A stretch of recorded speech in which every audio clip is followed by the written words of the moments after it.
Be me, Owen, 32, running a small mobile bike repair business, nothing fancy. I drive a white van with a dent in the side door, a rack of tools bolted to the wall, spare tubes in plastic bins, and enough chain grease under my fingernails to make hand soap feel like a personal insult.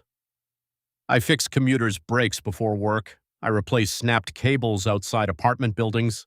I tune up expensive road bikes for men who use the word aerodynamics too much.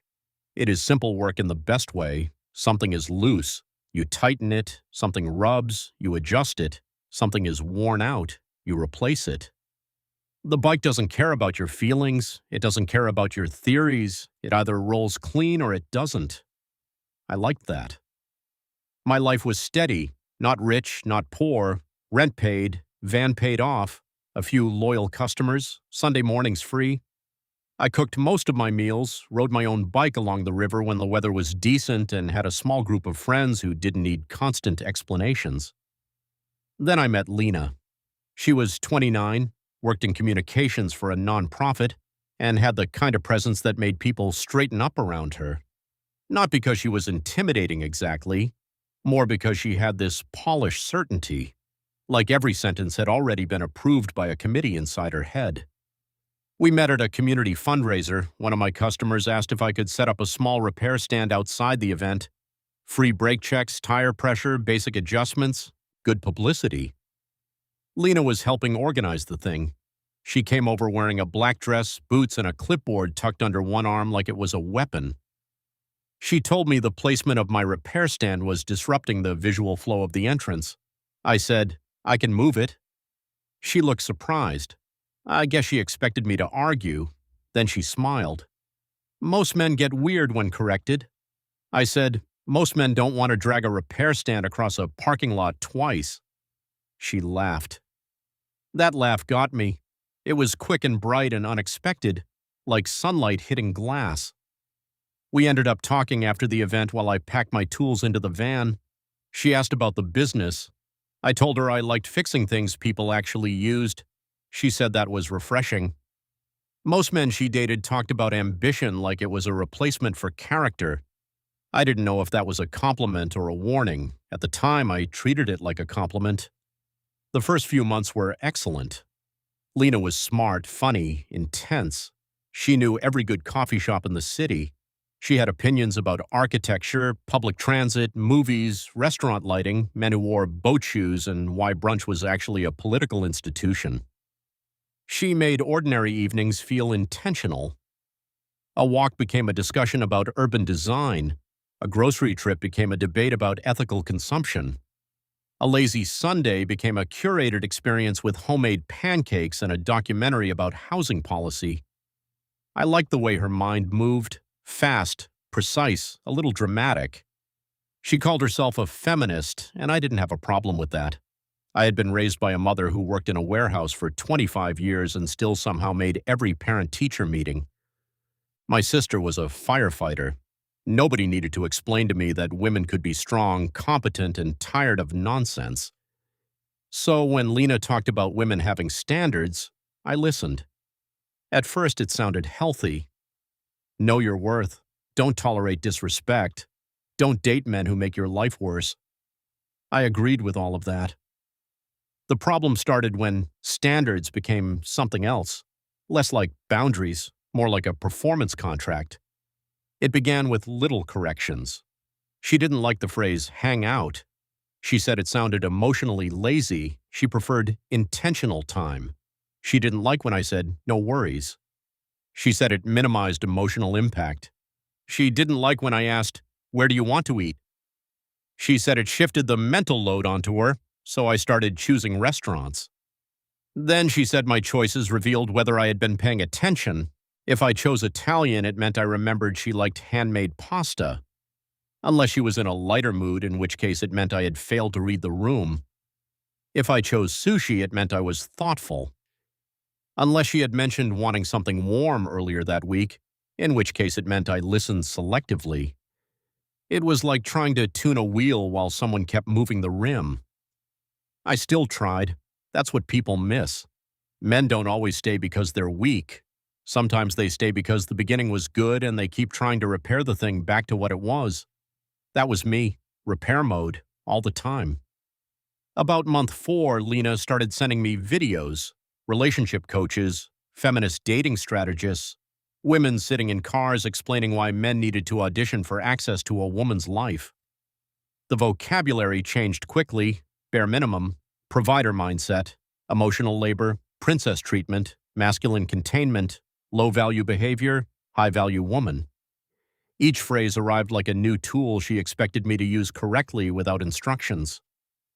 One evening, we were at her apartment eating Thai food. She paused a video halfway through and looked at me. The woman on the screen had just said, "A man who wants you will not be confused by your standards." Lena said, "That's exactly it." I said, "What is?" "Standards reveal intention." I nodded because that sounded reasonable enough. Then she said, "I think women waste too much time explaining basic expectations to men." I said, "Sometimes people need communication." She frowned. "That's what men say when they want women to mother them." There it was, the first locked door. I didn't push. I should have. Instead, I tried to understand. A week later, she mentioned she was writing something. I asked what. She smiled like she had been waiting for the question. "My dating standards." I thought she meant a few notes: respect, communication, no cheating, stable job, the normal stuff. Then she opened a document on her laptop. It was titled Rules for Dating Me. There were 50, not 5, not 10, 50, numbered, categorized, formatted. There were headings, there were subheadings, there were bold phrases. I remember sitting on her couch with a glass of water in my hand, reading rule number 1. 1. He must initiate all dates with clear plans at least 72 hours in advance. Fine. A little formal, but fine. Rule 2. He must pay for all dates as a demonstration of investment, not as a transaction. Rule 3. He must never mention the cost of dates directly or indirectly. Rule 4. He must maintain consistent morning and evening communication. Rule 5. He must not expect immediate replies from me, as my time and nervous system are my own. I read that one twice. Morning and evening communication from me. No expectation from her. Interesting. I kept reading. Rule 8 said I had to remember all food preferences and update plans accordingly without prompting. Rule 12 said I had to offer emotional support without problem solving unless explicitly requested. Rule 13 said if she requested problem solving, I had to first ask whether she wanted advice, logistics, or empathy. Rule 14 said I could not become visibly frustrated during conflict because male frustration created emotional unsafety. Rule 15 said she was allowed to pause conflict whenever she felt dysregulated. Rule 16 said I was not allowed to withdraw during conflict because that was stonewalling. I looked up. She was watching my face closely, not nervous, expectant, like a supervisor waiting to see if a trainee understood company policy. I said, "This is a lot." Her smile faded slightly. "A lot for who?" "For anyone." She closed the laptop halfway. "That's interesting." I'd already learned that when Lena said interesting, nothing good followed. She said, "Women are finally allowed to have standards, and men immediately call it too much." I said, "I'm not saying standards are bad. I'm saying 50 rules feels less like dating and more like applying for a job." She looked almost pleased. "Exactly." I waited. She said, "A serious man should treat access to a woman like a serious position." There was the sentence. The whole relationship hidden inside it. A serious position. I tried to make a joke. "So is there a benefits package?" She didn't laugh. "This is why women don't feel safe being honest with men." I apologized. That became a theme. I apologized for jokes, for questions, for tone, for noticing contradictions, for not noticing expectations, for being too quiet, for speaking too soon, for being tired, for not using the correct word for tired. The 50 rules became a living document, literally. She kept updating it. If something bothered her, it became a rule. If a friend complained about her boyfriend, it became a rule. If a dating coach said something catchy, it became a rule. One Sunday, Lena had brunch with her friends. By Sunday night, Rule 23 had changed from "he should support my goals" to "he must actively remove friction from my path without centering his sacrifice." I asked what that meant. She said it meant if I cared about her, I would see where support was needed. I asked for an example. She said asking for examples was making her manage my learning process. So the example was that I was wrong for needing an example. At first, the rules applied to me privately. Then she started talking about them publicly: Instagram stories, group dinners, little jokes around friends. Men hate standards because standards expose effort. Dating me is not for the weak. My future husband will either rise or remove himself. Each post had hundreds of likes from women who had never met me but apparently knew I needed improvement. Her friends encouraged it, especially Priya. Priya was 31, single, worked in HR, and talked about men like they were interns she wanted fired. She loved the list. She called it revolutionary. She said women needed to stop giving wife benefits to boyfriend applicants. Lena glowed when Priya praised her. The list wasn't just about dating anymore. It became part of her identity. She was the woman with standards, the woman who refused to settle, the woman who knew her worth down to bullet point 38. Then came the night she decided to show the list to everyone. We were at a wine bar with two other couples and Priya. I already knew something was coming because Lena had that bright staged energy. Halfway through the evening, Priya said, "You have to show them the list." Lena pretended to hesitate. She did not hesitate. She pulled out her phone. I felt my stomach sink. She started reading highlights. Everyone laughed at first. Rule 2 about paying, Rule 9 about remembering favorite flowers, Rule 18 about not using weaponized incompetence, Rule 21 about monthly relationship check-ins. Some of them were reasonable. That was the trap. A list can include reasonable things and still become insane as a whole. Then she got to Rule 31. He must be willing to submit to a 90-day evaluation period before receiving full boyfriend privileges. The table laughed. I didn't. One of the guys, Marco, looked at me with sympathy. His girlfriend kicked him under the table. Lena kept going. Rule 37. He must maintain physical fitness without becoming gym-obsessed or using fitness as masculine vanity. Rule 41.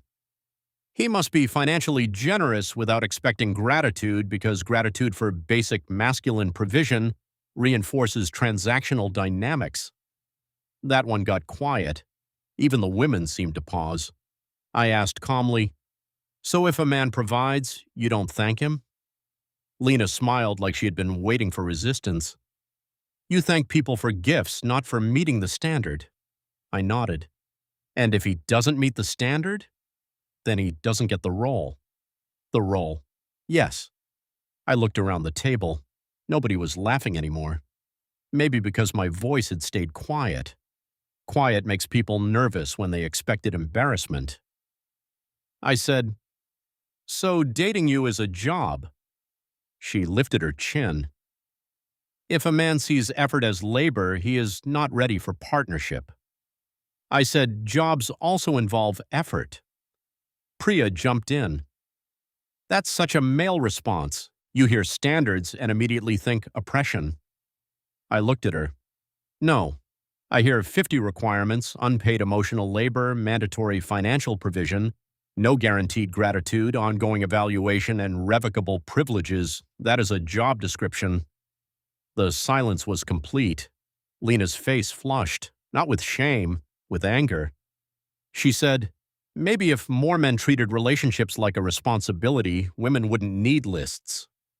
I said, "Maybe if fewer women treated relationships like recruitment funnels, men wouldn't stop applying." That was the first time I said it. Stop applying. At the time, it was just a sentence. Later, it became my plan. The ride home was freezing. She stared out the passenger window. I drove. No music. When we got to her apartment, she didn't get out immediately. She said, "You humiliated me." I said, You read private expectations about me to a table full of people. They weren't about you. They were absolutely about me. They were about standards. I turned off the engine. Lena, you made a 50-point document describing what a man has to do to qualify for your affection. Then you performed it in front of your friends while I sat there like the current employee under review. She crossed her arms. If you feel threatened by standards, that says something. I nodded. Yeah, it says I don't want to date a policy manual. Her eyes narrowed. Maybe you shouldn't. That was supposed to scare me. A month earlier it would have. A month earlier I would have apologized, followed her upstairs, tried to repair the night, accepted the new training module. Instead I said, maybe. She stared at me. For once she had no line ready. I said goodnight and drove home. The next morning I woke up feeling strange. Not happy, not angry, clear. I made coffee, loaded the van, drove to my first appointment. A woman had an old blue cruiser with a bent wheel and a chain that kept slipping. She kept apologizing for the bike being in bad shape. I told her bikes are meant to be fixed, not judged. As I adjusted the derailleur, I kept thinking about Lena's list, 50 rules. And the funny thing was I had been following most of them. Not perfectly, no one could. But I had planned, paid, listened, supported, remembered, adjusted, reassured, driven, fixed, apologized, explained, stayed calm, made space, closed space, texted, called, showed up. And somehow I still felt like I was always one missed requirement away from probation. That was when I understood the list wasn't a path to a relationship. It was a reason to withhold one. If I failed, she was justified. If I succeeded, the standard was simply updated. There was no finish line, only more interviews. So I stopped interviewing, not dramatically. That would have given her a story.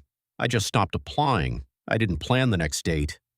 When she waited for me to suggest something 72 hours in advance, I didn't.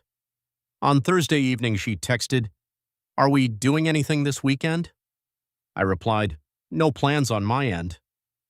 3 dots appeared, disappeared, appeared again. She wrote, "That's disappointing." I replied, "I understand." That was it. No apology, no scramble, no restaurant reservation made under pressure, no proof of initiative. The next day, she sent me a post about how men test women's standards by doing less. I didn't respond. Saturday came. I went for a long ride along the river, stopped for a sandwich, sat on a bench in the sun. For the first time in months, I didn't feel like I was late for an invisible deadline. Lena texted around 4 p.m. "You're very quiet." I replied, "Busy day." She wrote, "With what?" I looked at the message. Old me would have given a detailed answer to prove I wasn't ignoring her. New me wrote, "Riding." She didn't reply for 6 hours. Then came, "I need consistency from a partner." I wrote, "I know." She replied, "Then why aren't you providing it?" I almost answered, almost explained, almost defended. Then I realized explanation was part of the job, so I put the phone down.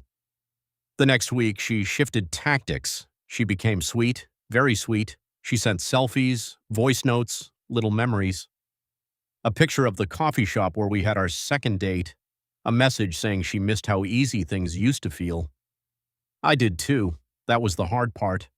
I missed the old version so much that I had to remind myself the old version was not the one texting me. The one texting me had a 50-point performance review and a social media audience applauding every escalation.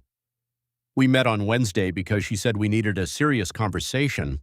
She chose a quiet park near her apartment, neutral, public enough to avoid drama, private enough for a confrontation. She arrived wearing the cream sweater I liked. That was not accidental. We walked for a while. She started softly. She said she had been hurt by my withdrawal. She said I seemed less engaged. She said it felt like I was punishing her for knowing her worth. I let her finish. Then I said, "I'm not punishing you." "What are you doing then?" "Accepting the job isn't for me." Her face tightened. "Stop calling it a job." That is what you made it. No, I made standards. I said, Lena, you made requirements. You made evaluations. You made privileges. You made performance expectations. You made public accountability. You made disqualification criteria. If that isn't a job, it's close enough. She looked away. You're twisting it. I'm reading it. She stopped walking. Do you even want to be with me? There it was, the question that used to pull me back in. I took a breath. I wanted to be with you. I don't want to apply for you. Her eyes filled with tears immediately. I don't think they were fake. That's what made it sad. Control and pain can exist in the same person. She said, so because I have standards, you're leaving. No, because your standards don't create a relationship. They create a hierarchy. She wiped at her cheek. I was trying to protect myself. I believe you. That surprised her. I continued. But protection can turn into a cage, and you built one big enough for two people. She folded her arms around herself. For a moment she looked smaller. Not the woman with the clipboard, not the woman with the list, just Lena, tired, scared, still proud. She said, if you loved me, you would want to meet my needs. I did. Then why stop? Because every need I met became proof that the next one should be higher. She had no answer to that. So she reached for ideology. She said men had been conditioned to expect women to be low maintenance. She said my discomfort was rooted in entitlement. She said women were allowed to ask for more. I nodded.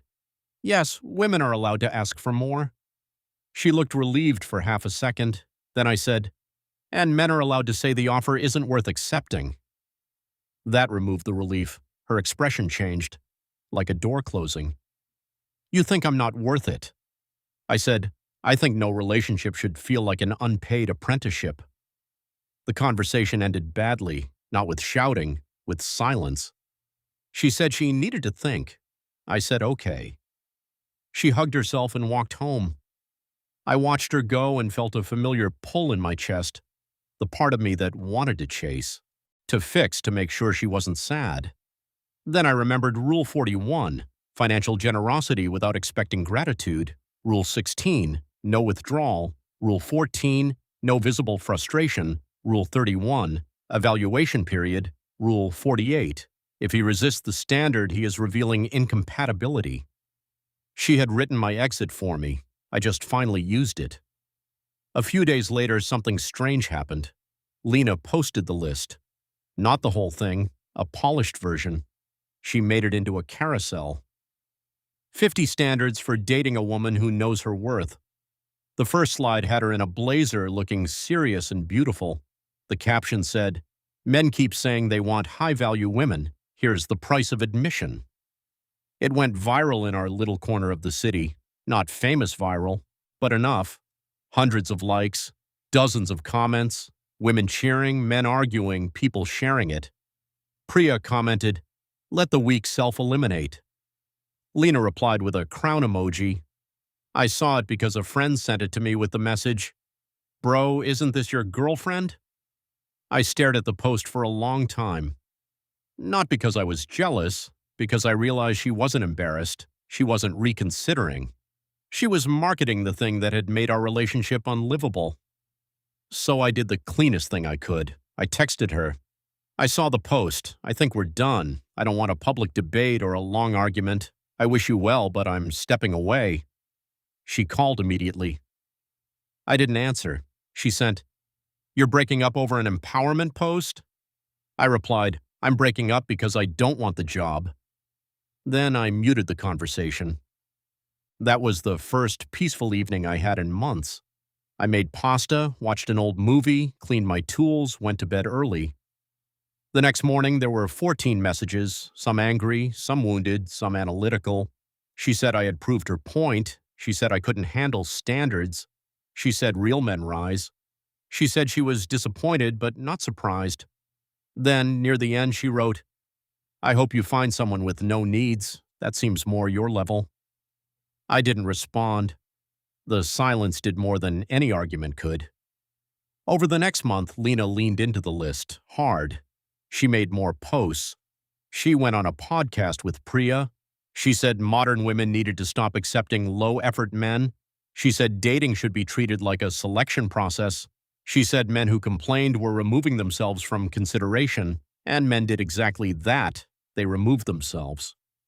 At first, she framed it as success. Her story said the list is working, wrong men are scared. Then, filtering is lonely but necessary. Then, why do men say they want standards until they see them written down? Then the post got quieter, less triumphant, more defensive. 2 months after we broke up, I ran into Marco, the guy from the wine bar. He was outside a grocery store locking up his bike. We talked for a few minutes. He asked how I was doing. I said, good. He hesitated, then told me Lena had been having a rough time. Apparently, she had tried using the list on dating apps. Not all 50 up front, just references. Looking for a man who understands intentional pursuit. Provider mindset required. Low effort will be blocked. Must be emotionally available, financially generous, socially conscious, physically healthy, therapy literate, and ready for leadership and partnership. The results were not what she expected. The men she wanted didn't apply. The men who did apply treated it like a fantasy. Some sent rude messages, some made jokes. Some asked if the position came with dental insurance. One guy apparently replied, I have 10 years management experience and references from 2 exes. She was furious. But under the fury, she was hurt. Because the list had been her proof of worth, and the market had responded like it was a job posting with impossible hours and no salary. I didn't laugh when Marco told me. I thought I might. I didn't. It just felt sad. A person can build a castle around themselves and still be surprised when nobody wants to climb the wall. The final conversation happened by accident. I was fixing a customer's bike outside an apartment building downtown, front brake adjustment, 5-minute job. I heard my name. Lena was standing on the sidewalk holding a tote bag, looking like she had just seen a ghost in work boots. She looked good, she always did, but tired, less polished around the edges. We exchanged the awkward greetings people use when there is too much history for normal words. She asked how I was. I said I was good. I asked how she was. She said, busy. Then silence. I went back to tightening the brake cable because it gave my hand something to do. She watched for a moment, then said, you really just moved on. I looked up. Yes, her mouth tightened. That was easy for you?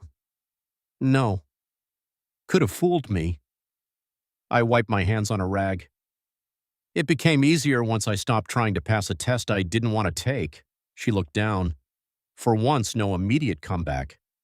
Then she said quietly, the list wasn't supposed to push everyone away. I didn't answer too quickly. That sentence deserves space. Finally, I said, what was it supposed to do? She swallowed. Make someone prove they were serious. I nodded. And if they proved it? She looked confused. I said, what happened after a man met the standards? Did he get trust, warmth, peace, or did he get the next version of the list? Her eyes shone. She looked angry and ashamed at the same time. I didn't know how to feel safe. That was the most honest thing she had ever said to me. I leaned against the van. I believe that. She looked at me then, really looked. I could see the question forming, maybe not in words, maybe not even consciously. Could we try again? The old me would have helped her ask it. The old me would have opened the door for both of us and called it compassion. But I wasn't the old me. I said, but Lena, making someone else permanently audition doesn't make you safe. It just makes them tired. A tear slipped down her cheek. She wiped it fast like she was annoyed it had escaped. She said, you think I'm impossible. I shook my head. I think you're scared, but scared people can still hurt others. That landed. She looked toward the street. Cars passed. A bus hissed at the curb. Somewhere behind us, someone laughed into a phone. Normal city noise. the world continuing without caring about our little courtroom. She said, "No one wants to date anymore." I said, "People want to date. They just don't want to be hired." Her face crumbled slightly. Not dramatic, just enough. I think that was the moment the phrase finally reached her. No man wants the job, not because she had standards, not because men were weak, because she had mistaken a relationship for a role that existed to serve her fear. She asked, "Do you hate me?" "No." "Do you think I deserved it?" I looked at her for a long moment. "I think you got the outcome your system was designed to produce." That hurt more than hate would have. Hate would have made me the villain. Cause and effect left her alone with the blueprint. My customer came down then, saving us from whatever came next. I squeezed the brake lever, checked the alignment, spun the wheel. Clean stop, no rubbing. I told him it was fixed. He paid me. Lena stood there watching, almost dazed. Before she left, she said, "I'm sorry." I believed her, not completely, not enough to go back, but enough to nod. "I hope you figure it out." She gave a small, broken laugh. "That's very calm of you." I said, "I fix things for a living. I also know when something is beyond the repair I can do." She didn't respond. She just walked away. I loaded my tools into the van and sat in the driver's seat for a minute before starting the engine. There was no victory in it, no grand satisfaction, just a quiet understanding. Lena wanted a man to prove his worth by surviving her rules, but love is not supposed to feel like a probationary period. A partner is not a candidate. Affection is not a benefits package. And if you write a relationship like a job description, you should not be shocked when people ask about the pay, read the requirements, and decide unemployment sounds more peaceful. Last I heard, she deleted the original list. Not because she stopped having standards. I don't think she should. Everyone should have standards. But maybe she realized standards are supposed to protect love, not replace it. As for me, I kept riding, kept working, kept fixing brakes, chains, bent wheels, loose pedals, things that could still be adjusted, things that responded to pressure in predictable ways. I dated again eventually, slowly, carefully, no lists, no auditions. Just dinner with a woman who said thank you when I paid, offered to get the next one, and laughed when I told her that was already better than most contracts I'd seen. Maybe it goes somewhere, maybe it doesn't, but it feels human. And after Lena, human is enough, because I learned something simple. If someone creates 50 rules to prove you are worthy of loving them, they may not be looking for love at all. They may be looking for control with better branding, and the only winning move is to read the requirements, close the application, and walk away before the interview becomes your whole life.